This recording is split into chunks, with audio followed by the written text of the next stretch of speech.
தந்தி தொலைக்காட்சி நேயர்களுக்கு வணக்கம். நல்லதை சொல்வோம், நல்லதை செய்வோம், நல்லதே நடக்கும். இன்று 12/4/2024 வெள்ளிக்கிழமை, ரோகிணி நட்சத்திரம், பின்னிரவு 5:07 வரை, பிறகு மிருகசீஷம். இன்றைக்கு சதுர்த்தி விரதம். ஆனைமுக பெருமானை வழிபட வேண்டும். தும்பிக்கையானை நாம் நம்பிக்கையோடு வழிபட்டால் நன்மைகள் நடக்கும். திருவாக்கும் செய்கருமம் கைகூட்டும், பெருவாக்கும் பீடும் பெருக்கும், ஆதலால் உருவாக்கும் வானோரும் காதலால் கூப்புவோர்தம் கையின அந்த பாட்டில் முடியும். வானவர்கள் கூட கும்பிடுறது இந்த விநாயக பெருமானை. அப்படின்னா ஏன் அப்படின்னா, பிள்ளையார் சொல்லி போட்டு நம்ம எந்த காரியத்தையும் தொடங்கணும். விநாயக பெருமானுடைய அருள் இருந்துச்சுன்னா அந்த காரியங்கள் சிறப்பாக முடியும். ஆனைமுகனை பார்க்காமல் இருக்க முடியுமா, அவன் அருள் இல்லாமல் வாழ்க்கையினை நடத்த முடியுமான்னு கூட ஒரு பாடல் உண்டு.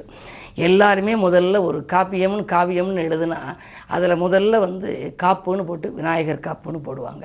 அந்த அடிப்படையில் இன்று சதுர்த்தி, அருகில் இருக்கும் ஆலயத்திற்கு சென்று விநாயக பெருமானை நீங்கள் வழிபடுவது நல்லது. பொதுவாக இன்றைக்கு நான் உங்களுக்கு சொல்கிற நல்ல கருத்து, பெயர் எண் 5ல் வச்சுக்கணும் எப்படின்னு சில பேர் கேட்பாங்க. 5, 14, 23, 32, 41 சொல்லி பேர் வச்சுக்கலாமா அப்படிம்பாங்க. 41ல் பேர் வச்சா ரொம்ப நல்லாயிருக்கும், அவருடைய வாழ்க்கை வளமாக வரும். ஆனால் 4 ராகு, 1 சூரியன். இது 2 ஜாதகத்தில் ஒன்றுக்கு ஒன்று சஷ்டாஷ்டம தோஷமாக இருந்தால் வச்சுக்கக்கூடாது. அது இணைந்து இருந்தாலோ அல்லது அதனுடைய ஆதிக்கம் நல்ல இடத்துல இருந்துச்சுன்னா வச்சுக்கலாம். அதே நேரத்தில் 14ல் வச்சுக்கலாம், 23ல் வச்சுக்கலாம். அப்படி 23ங்கிறது நம்ம நல்லா ஒத்து வரும். அதே நேரம் 32ல் வச்சுக்கக்கூடாது. பொதுவாக 5ங்கிற எண் 1, 2, 3, 4க்கு அப்புறம் 5, 6, 7, 8, 9 வருது. அந்தரத்தில் தொங்கும் எண்ணுங்கிற திருமணம் போன்ற சுபகாரியங்கள் 5ல் வைக்கக்கூடாதுங்கிறாங்க. 5, 14, 23ல் வச்சா பிரச்சனைகள் வரும் அப்படின்னு சொல்கிறாங்க. ஆகையினாலே ஆனால் பெயர் 5ல் வச்சுக்கலாம். நம்முடைய பெயர் வச்சோம்னா நல்ல முன்னேற்றம் இருக்கும். வாகனங்கள் 5ல் வாங்கலாம், எல்லாமே 5ல் செய்யலாம். ஒரு சில சுபகாரியங்கள் மட்டும் செய்யக்கூடாதுன்னு சொல்லி முன்னாடியே அவங்க முன்னோர்கள் சொல்லி வைத்திருக்கிறார்கள். அந்த அடிப்படையில் பார்க்குற பொழுது 32ல் பேர் வச்சுக்கலாமான்னு ஒருத்தர் கேட்டார். 32ல் பேர் வச்ச பின்னால் அவருக்கு முன்னேற்றமும் இல்லை, பின்னோக்கியும் போகல, அப்படியே இருக்கார் சராசரியா. அதுக்கு என்ன காரணம் அப்படின்னா, அந்த 32ங்கிறது பதுமை எண் அப்படிங்கிறது. பதுமைனா என்ன? விக்ரமாதித்தனுடைய கதையை படிச்சிருப்பீங்க.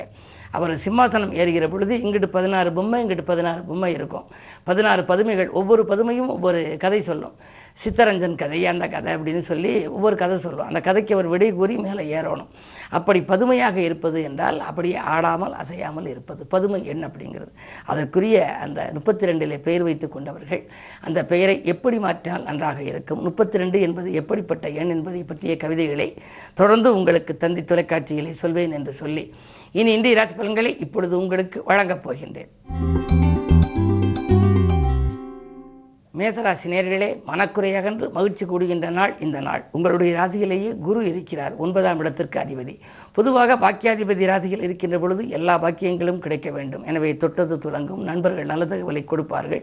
இன்னும் தொழில்நுட்ப ரகசியங்களை எல்லாம் நீங்கள் வெளியில் யாரிடமும் சொல்ல வேண்டாம். 12ஆம் இடத்திலே 4 கிரகங்கள் முற்றுகையிட்டு இருக்கின்றன. உத்தியோகமோ தொழிலோ நீங்கள் பார்க்கும் இடத்தில் முக்கிய பொறுப்புகள் இருப்பவர்கள் கவனமாக இருக்க வேண்டும். ஏனென்றால் 6ஆம் இடத்தில் கேது இருக்கின்றார். திடீரென சிக்கல்கள் வரலாம்.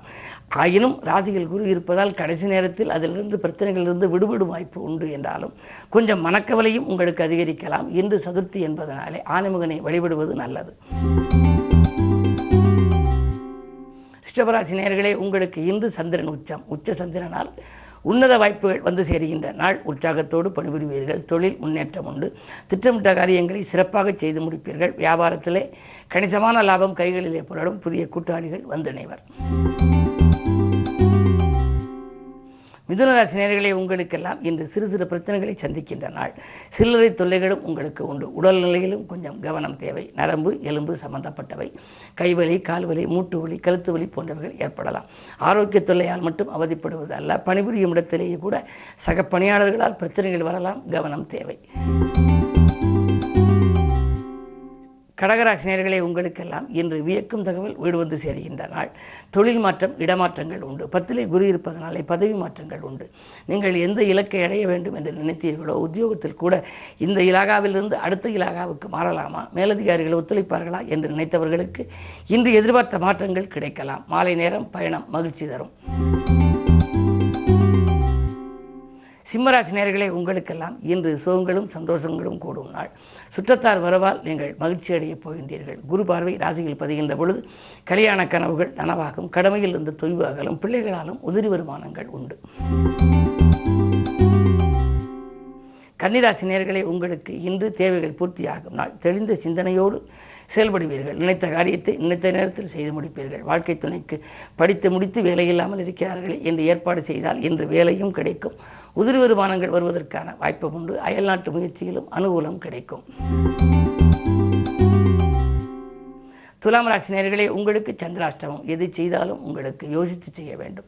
அலைச்சல் அதிகரிக்கும். ஆதாயம் குறைவாக இருக்கும். அருகில் உள்ளவர்களோடு மனக்கசப்புகள் ஏற்படும். போராட்டம் நிறைந்த நாள் இந்த நாள். பொழுதெல்லாம் நீங்கள் தியானத்திலும் வழிபாட்டிலும் கவனம் செலுத்த வேண்டும். குறிப்பாக இன்று ஆனைமுகனை கும்பிடுவது நல்லது. விருச்சிக ராசி நேயர்களே, உங்களுக்கெல்லாம் இன்று சந்தோஷம் அதிகரிக்கின்ற நாள். சார்ந்திருப்பவர்கள் உங்களுக்கு நன்மைகளை செய்வார்கள். நண்பர்கள் நல்ல தகவலை கொண்டு வந்து சேர்ப்பார்கள்.